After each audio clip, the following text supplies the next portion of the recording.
So welcome to ProfileTree TV, and today I'm very excited to be joined by a guest, Katie, who's going to talk to us about content marketing, PR, crisis management, and much, much more. So Katie, thanks very much for taking time out and chatting us today. So introduce yourself and tell us all about what you do. Okay, thank you very much, and thank you for having me. Yes, my name is Katie Harrington. I have been working in public relations, crisis management, and more recently content marketing for about 10 years, initially with some of the bigger professional services and financial services brands like Accenture, EY, Allianz in the insurance world. And for just about a year now, I have been running my own freelance business, and I'm working with some fantastic Irish clients from startups like Really, which is in the property sector, and Learn Upon, which is in online education, to working with some bigger government initiatives as well. Incredible, excellent. So we're going to be talking for hours now on some of my favorite topics, content marketing and everything else that goes with it. So the core services that you offer then, so it's content and PR? Yeah, absolutely.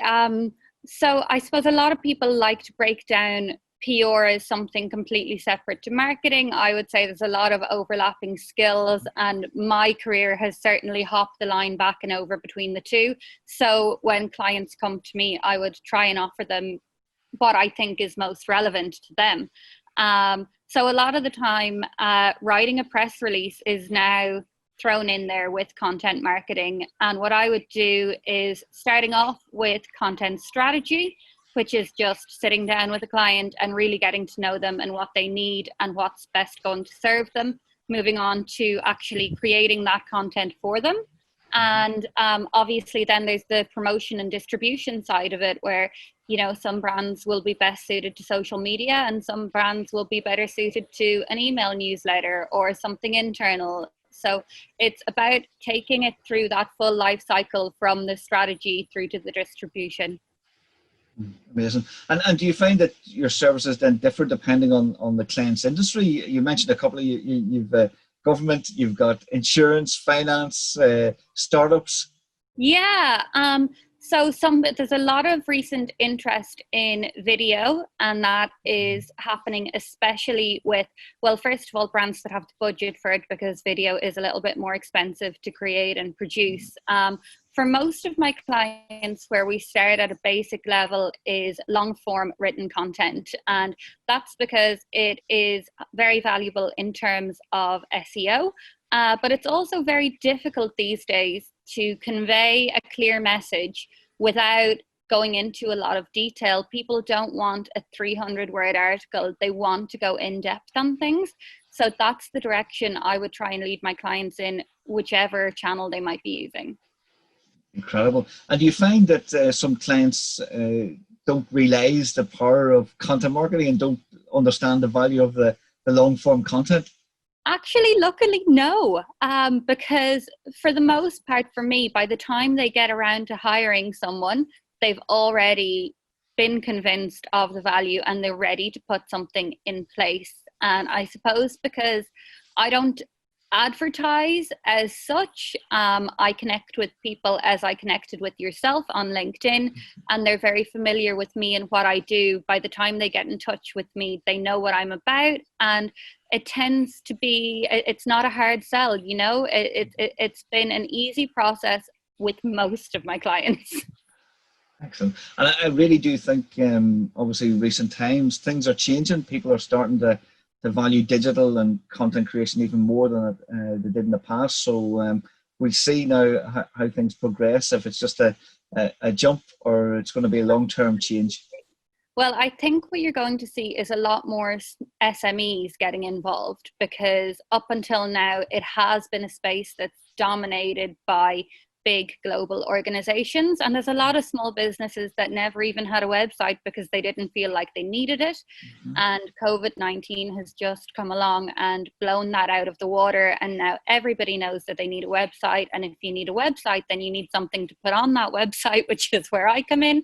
And what's been fantastic actually is to see the local enterprise office has created these grants. Well, the grants were already in place, but they have made it a lot easier to get one recently. If you want to take your business digital, the local enterprise office is giving grants of €2,500, I think, and you back that up with €250 of your own. So it's an absolutely great deal. I would recommend it to any business that is either not online or maybe you're already online, but you want to expand your presence. If you are in the Republic of Ireland, that is something to get onto immediately.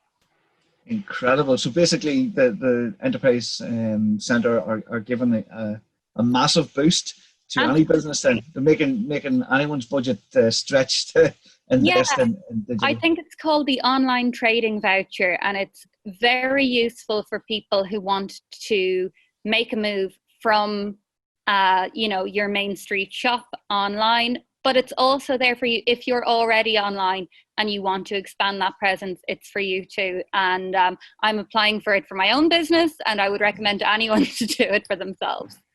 Incredible. No, it sounds brilliant. So they're actually, as you say, they're supporting businesses, giving them a grant, taking the risk out of it. That if there was a risk, I can imagine some companies going online, the wee bit of fear sometimes of what this, am I going to spend a load of money and not get any return it? So it's really good. Incredible. No, it's great to see. And is that, you're saying that was there before COVID, or is that enhanced? It's massively enhanced, because what they used to do was they'd say, we put up €2,500, you put up €2,500. So it was a 50-50 arrangement. And now they have altered it. So they've said, we'll put up €2,500 and you put up 10%, 250. So it's, as you say, a much lower risk from your side. The only thing is, it's such a good scheme that it's, like, the budgets are being zapped immediately, and I would just urge anyone who's interested in it not to hang around. Yeah, incredible. No, amazing. I haven't heard anything like that before. It's like technically free money. No, it's brilliant. It was great to see again, and it is, to be honest, the future for businesses is online. It's digital. Anything that helps businesses, especially small businesses, realize that, get online, enhance what they're doing, it's only a good thing. Absolutely. Incredible. So what made you want to create your own company? So you're in the industry for 10 years and then you've made the massive jump to come out on your own? I think I just really wanted to be my own boss. And, it's hard to maintain the level of passion that I wanted to maintain on a daily basis when you're working for someone else. I find it quite easy to maintain that passion when I'm working for myself. And, it has the upsides and the downsides. On the one hand, I have all the freedom and flexibility. Long before COVID, this was my office. I don't have a set schedule. I'm able to work my life around my job. Life around my job. Am I saying that right? But yeah, I don't have to fit my life around my job. I fit my job around my life. There, we got there in the end. And the other, I suppose, the downside, on the other hand, is the buck stops with me. I work on my own. I have to, have that level of accountability to clients. I can't pass anything off on a colleague. I can't turn to a boss for help. And I don't have a guaranteed paycheck at the end of the month. I only earn as much as I work, and sometimes I do the work and I still don't get paid, because freelancers are always at the bottom of the list and you have to really fight with some clients to get what you're owed. So there's a huge amount of advantages to it. There's a huge amount of challenges that go with it as well. And I think it is made for a certain personality type. If you need that security of knowing how much money is going to be in your bank account at the end of the month, it's not for you. I totally agree. And so many people see the working for you, and I would definitely encourage as many people ever to jump and do it, but working for yourself. But then, as you say, there's definitely a downside where you're so right. If you aren't working, if you're on holiday, who's generating the income? Who's chasing the bills when you're working? And who's working when you're chasing the bills. So it's Exactly. there is some Although there's challenges. something that I would jump in with here that's really come up since COVID, which is passive income. And one of the areas that I had worked in, as you said, was crisis communications, and I was trained in that by Royal Dutch Shell when I worked in the Middle East. And Shell are global leaders in crisis communications because they have a lot of crises. So one of the things that I did was I created a really easy plug and play document for crisis communications, and that is aimed at any company that doesn't have a plan for when a crisis hits. And a lot of companies thought, I don't need a plan. What crisis is going to hit me? And I'm sure COVID has blown that thought process out of the water.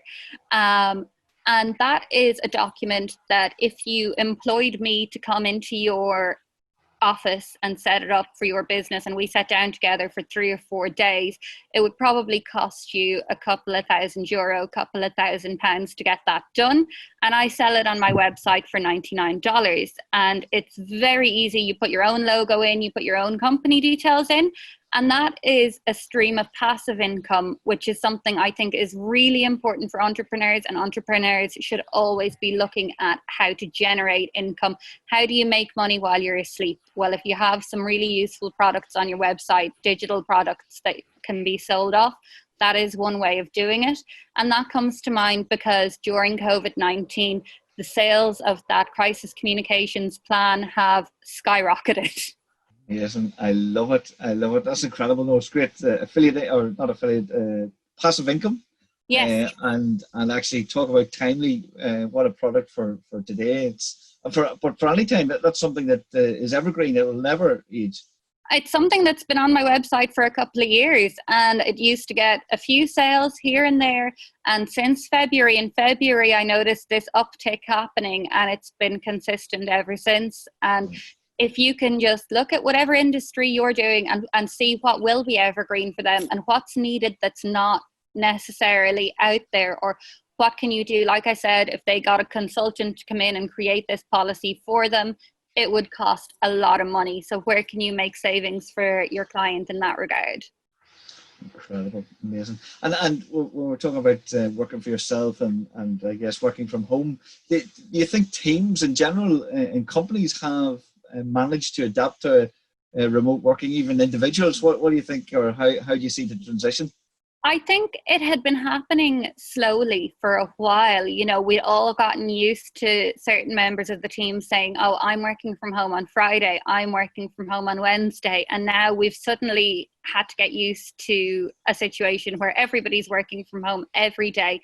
I'm totally used to it because it's my day to day anyway. I think people have been struggling with a certain level of loneliness. I haven't heard anyone saying, oh, we're seeing a massive drop in productivity. That hasn't been the issue that I've heard about. I've heard I'm struggling because my 3-year-old won't get off my lap. I'm struggling because, you know, I miss the chat over a coffee in the morning and I'm feeling really isolated. Those are the things that people are finding hard. And NUIG did a really interesting study on this where they said, do you want to continue working from home after COVID-19? And something like 82% of people said, yes, I do. And they said, how often? And only about 12% of people said all the time. Most people want to work from home 2 or 3 days a week. And be in the office for that social element, for that ability to collaborate.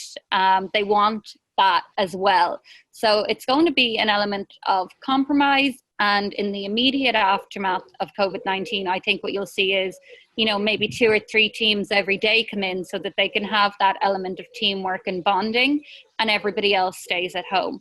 But yeah, I think it's fantastic. For me personally, because of the isolation that came with the lockdown, it's caused me to rethink whether I want to work from home all the time. And I'm going to be looking at getting a co-working space desk set up as soon as they're open again. Incredible. And I have to say, with our team, those findings from that university survey, we would actually mirror them.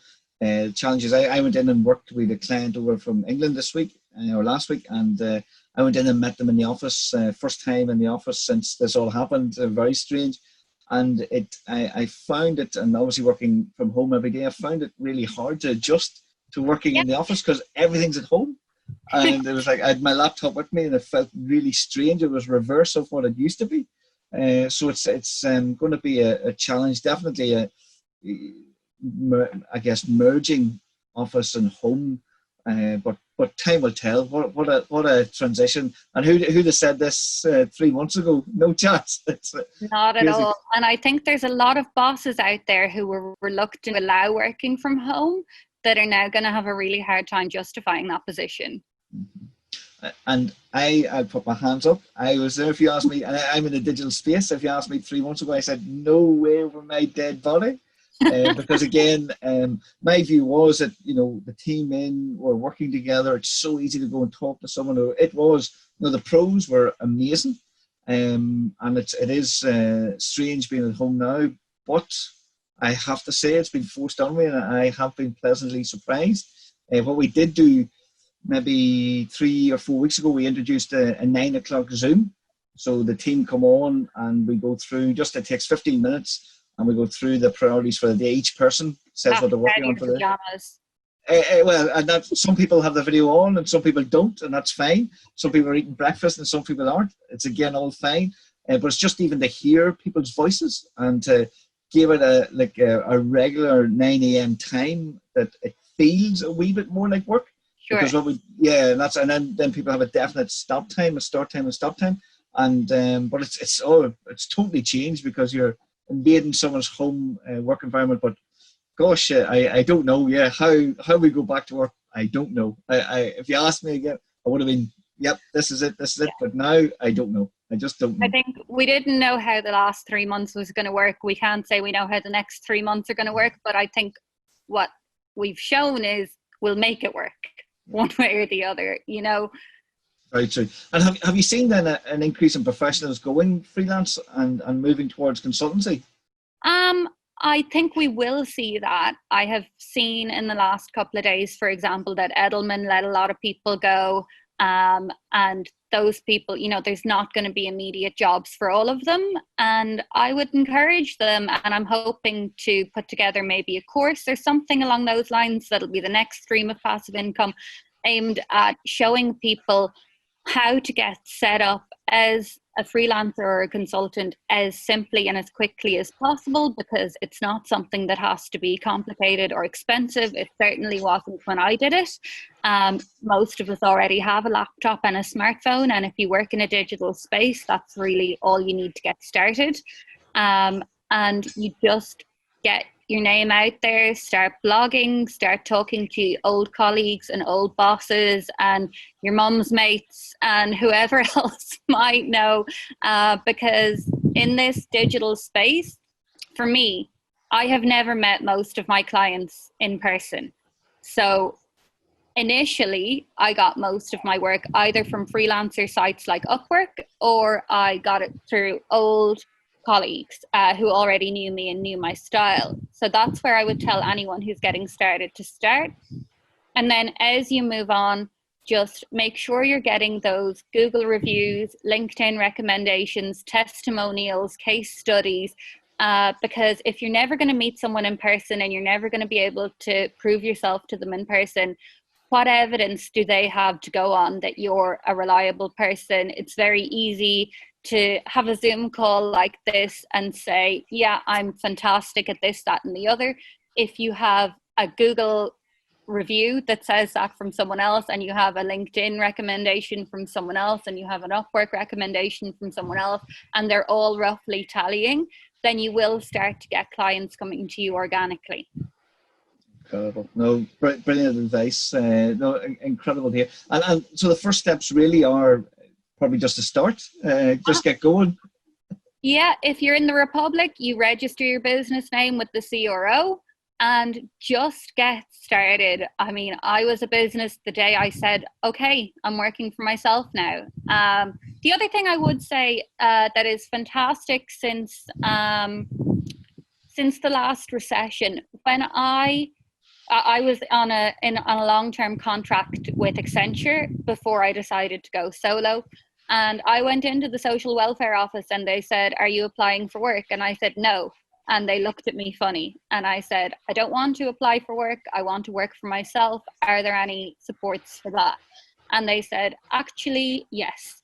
And they were able to put me on an alternative to job seekers allowance. I couldn't be on job seekers allowance because I wasn't a job seeker. But they put me on the Entrepreneurial allowance, or I can't remember what it was called, but it was something like that. And it gave me a financial support for the first 6 months of my business. And they also put me onto a course via Springboard in Trinity, which was all about creative thinking, innovation, and entrepreneurship. And I just really urge anyone who is thinking about going down this path to explore what is out there for you. After the last major recession, when there was a lot of unemployment, a lot of new programs and systems were put in place. So go and don't feel any shame about it, because we all pay loads of taxes to put these things in place. So go and find out what you're entitled to and what supports are there for you, and take advantage of them all. Incredible. No, again, that's brilliant. And who'd have thought? I would never have thought to even ask. So just it goes to show. The thing. Most people don't, and that's why I tell everyone to go and do it. And obviously we're going through a very strange period of time. Have you seen many firms start to reorganize or restructure their business already in Ireland? I have. I've seen a couple of people who've come to me and said, "Sorry, Katie, we won't need you for the next few months because we're doing everything internally. We don't have a freelance budget." And that is completely understandable. And a lot of firms will go in that direction. But I've also seen other companies say, "Katie, we were going to tender for a new agency, but we've decided we can't afford a new agency at the moment. So we're going to come to you as a freelancer for some additional support." So don't be scared by that, because companies will respond to this in a bunch of different ways. And for some of them, that will mean no freelance budget. For some of them, it'll mean we're not hiring anymore, so we need lots of freelancers, but we don't want to commit to increasing our headcount. And the thing about it is, if you're in a job and you get laid off, 100% of your income is gone like that. But if you are a freelancer with 10 clients and 4 of them say, "Sorry, Katie, we don't need you anymore," you've still got 6 clients and you've still got an income coming in. So people see freelancing as risky, but actually, to look at it that way, it's diversifying your income streams, and can, in many ways, it can be less risky than having all your eggs in one basket. No, again, brilliant advice. And would you recommend that people niche down, really focus on one area or one expertise? I think when you're starting out, it is good to have a niche. It's also good not to be too precious about it. I come from a professional services and financial services background. I try to stick within that niche as much as I can. For a couple of reasons. It's where my background and my experience is. So I feel like I have a lot to offer clients in that area. But also, that is an area I have identified as they usually have a decent budget. You know, you're not usually chasing them for money. And as a freelancer, that is really important. I was just explaining to my dad the other day, I called some client a good client, and he said, "Well, what makes them a good client? Are they the ones you earn the most money from?" And I said, "They're the ones I earn money from most consistently. They come back to me every month and they always pay their invoices on time." And those clients are the ones that you will always give most of your attention and most of your time to, because why wouldn't you? Of course, and finding those clients, they're hen's teeth when you find them. So have you any advice on finding these people? I don't. I really don't. I think it's luck. I think it's luck for the most part. I think obviously setting expectations is very important at the beginning, and sort of deciding how are you going to get paid. Is it going to be a 14-day? Is it going to be a 30-day invoice? and just get that all really clear right at the beginning, and in an email, in writing, even in a contract if it's going to be a longer, more ongoing retainer type situation. Just make sure you're really covered. Most people, I have to say, I've been very, very lucky. Most of my clients have been fantastic in that regard, but you do always get people for whom the freelancer is the bottom of the list in terms of bills they've got to pay this month. It's just not a priority for them. So yeah, if you can find those clients, my God, hold on to them. But sorry, to finish on niches, yeah, I prefer to work in the professional services and financial services niche, and I'm almost exclusively B2B. But if someone comes to me from a different sector, I'm not going to turn down the business most of the time. If it's something I feel I can add value to, I'm not going to be overly picky about what sectors my clients work in. And I would recommend that most people don't be too picky either. Incredible. And obviously we all have to go through a phase, no matter what stage you are. You have to, I guess, if you're mature, you have to maintain it. I'm thinking of people who are taking the jump and going out consulting. They have to establish credibility with the marketplace, and then they have to find their initial clients. So your advice, obviously, in finding clients is to look at old bosses and contact your friends and family, and establishing credibility online. What would you say or advise for that? The main way that I did that was entirely by accident. In 2016, I was working in a job where I was very frustrated, and I felt that they were doing everything wrong and they weren't listening to me. And I had all these ideas about how things could be done better, but nobody would listen to me about them. So I just started writing blog posts about how I felt the right way to do things was. And what happened was, at the time, LinkedIn was in a phase where if you were involved with LinkedIn groups that were relevant, you could gain a lot of traffic very quickly.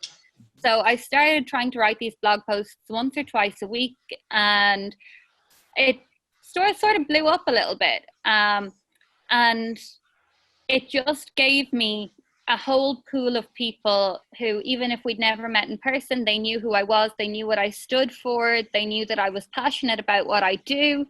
And to this day, I get people who will contact me out of the blue. Like I say, I don't advertise as such. I will let my LinkedIn connections know that I have availability, and I apply for jobs via LinkedIn groups and via Facebook groups. But for the most part, I put my stuff out there and I let people know that I'm available if they need it. And that's been fantastic. So that is, what I do for other companies is content marketing. And that was me doing content marketing for myself, but without even realizing it, really. Living by example, brilliant. It's the best way to be, isn't it? Totally. Awesome. Amazing. So what do you see then as the future? What's the next step? So obviously you've had a busy period, very successful. I love the fact that you've got passive income as well. Incredible. Very jealous. So that's brilliant. What a find. So what's next? What's in the path for the next couple of years? I think continuing those passive income streams is going to be the next stage. So I would like, as I said, to develop a course. It will be a very basic nuts and bolts course about how to do this for yourself, not just as a content marketer, but as a translator or a graphic designer or a photographer, how to, demystify this whole process of becoming an entrepreneur, because you don't have to be one of these Gary V people to make it happen for yourself.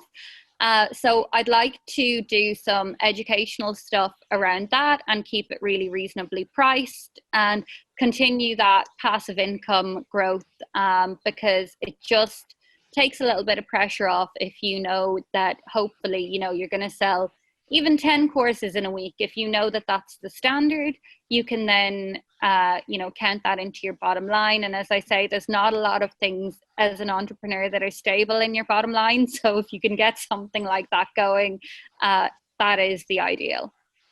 Incredible. No? And what do you mean? Gary Vee isn't what everyone does?